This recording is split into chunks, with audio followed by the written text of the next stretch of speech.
Bonjour messieurs, dames.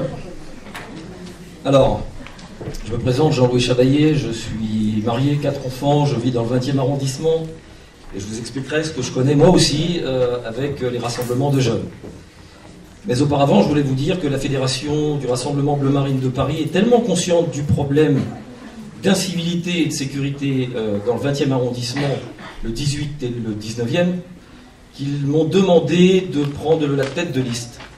Puisque, commandant de CRS, évidemment, j'ai un petit peu l'expérience de la sécurité. Et je suis tellement conscient de ça que j'ai demandé au troisième de liste, qui est un commandant de Paris, de la PJ Paris, qui a travaillé 30 ans, qui est à la retraite maintenant, qui a bien voulu nous rejoindre pour traiter ce problème prioritaire pour notre campagne. Alors, je vis comme vous dans le 20e arrondissement, je connais les mêmes problèmes, et je crois peut-être encore, je suis encore un peu plus gêné que vous, parce que les voisins, sachant que je suis policier, n'hésitent pas à me réveiller à 23h, 23h30 pour me dire Jean-Louis, il faudra que tu descendes, ils sont encore en train de foutre le bordel dans la chambre. Alors, c'est récurrent, la porte est cassée, alors ils rentrent, ils se mettent à la rue. Je discute avec eux. Alors d'abord, je dois vous dire, j'ai rarement vu des voyous. C'est plutôt nos enfants qui sont là parce qu'ils s'abritent. Ils veulent discuter entre eux. Moi j'ai été ado comme eux, j'ai vécu à la cité des 4000 à la Courneuve et on allait faire cache-cache-cave, des cache-cache dans la cave parce que c'était l'endroit où c'est plus chaud, où c'est plus agréable. Donc je discute avec eux, je dis mais alors pourquoi vous êtes là, embêtez tout le monde, en plus vous vociférez, vous faites pousser des cris, les gens en ont ras-le-bol. Alors ils me disent bah oui mais il n'y a que là où on est à l'abri de la pluie. Donc je leur dis écoutez, si vous aviez le maire en face de lui, en face de vous, qu'est-ce que vous lui demanderiez? Ils me disent un abri comme ça. J'ai dit ok, j'ai compris. En fait ce qu'ils ont besoin c'est d'un abri pour se regrouper à l'abri de la pluie. C'est pas la peine d'aller les verbaliser à outrance, il faut déjà comprendre pourquoi ils sont là.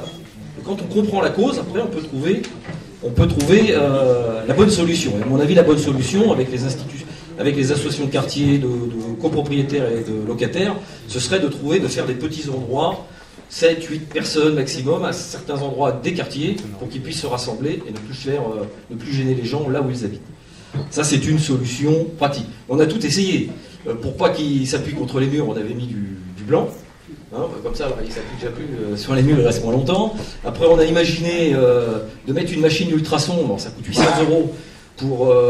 Ils l'entendent pas mais ça gêne les ados et ils peuvent dégager des halls. Bon, c'est une solution mais enfin bon, on n'est pas venu là.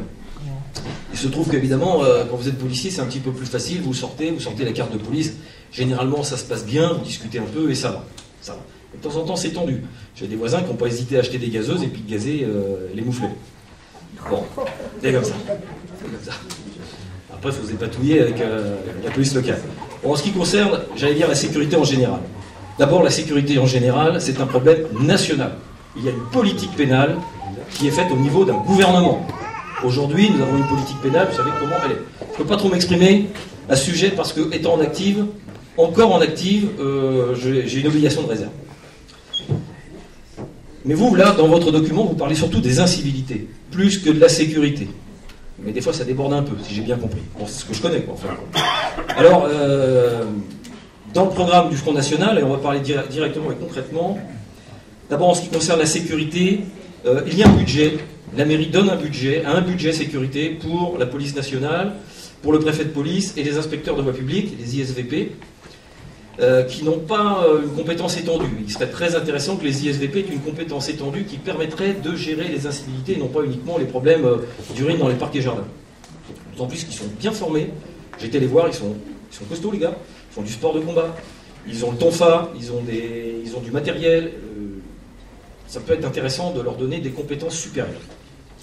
Mais nous, on a décidé de doubler le budget de sécurité. C'est vraiment le seul point où l'on va mettre de l'argent, puisque le reste, c'est plutôt de diminuer les dépenses de la ville de Paris pour que nous autres habitants, nous baissions nos impôts d'à peu près 20%, 3,3 par an, et sur 6 ans, ça approche les 20%.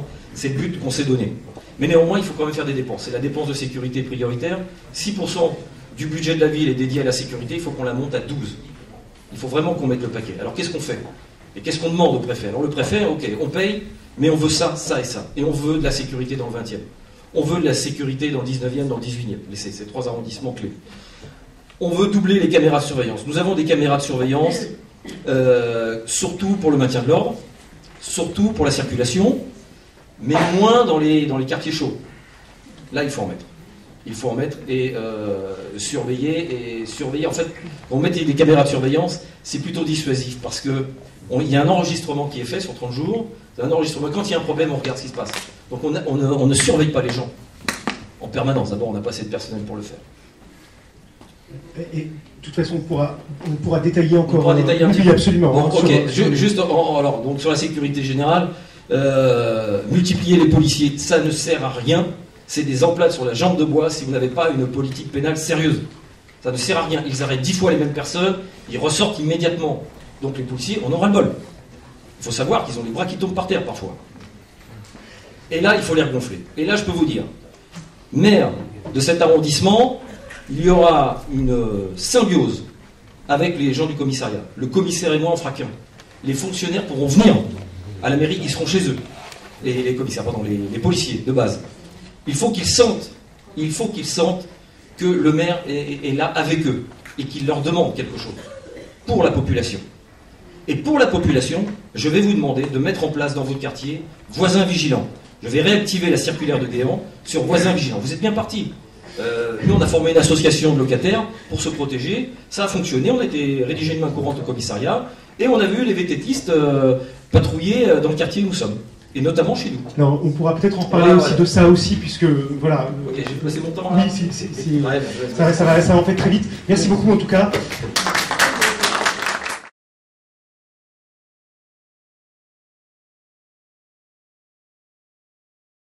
Bon, en ce qui concerne la relation entre la préfecture de police et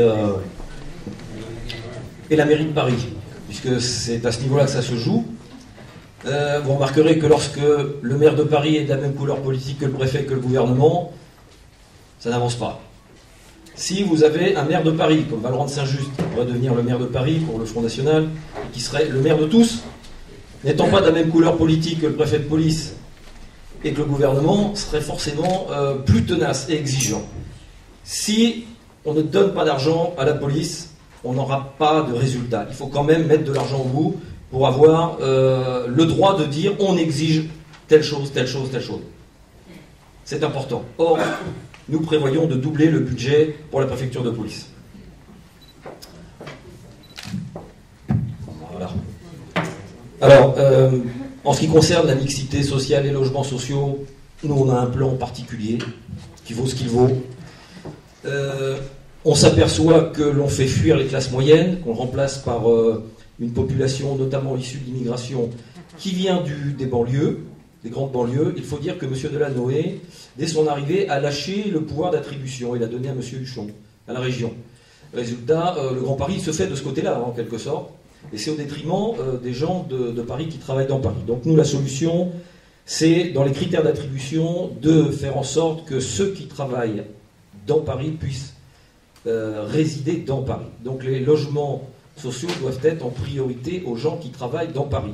Ça a un double effet, ça évite les effets de déplacement de population importante dans les transports en commun ou sur le réseau routier, qui est en constante augmentation, qui pose problème, et ça permet aux classes moyennes de rester. On a un deuxième projet, c'est de revendre 20 à 30% des logements sociaux aux actuels locataires.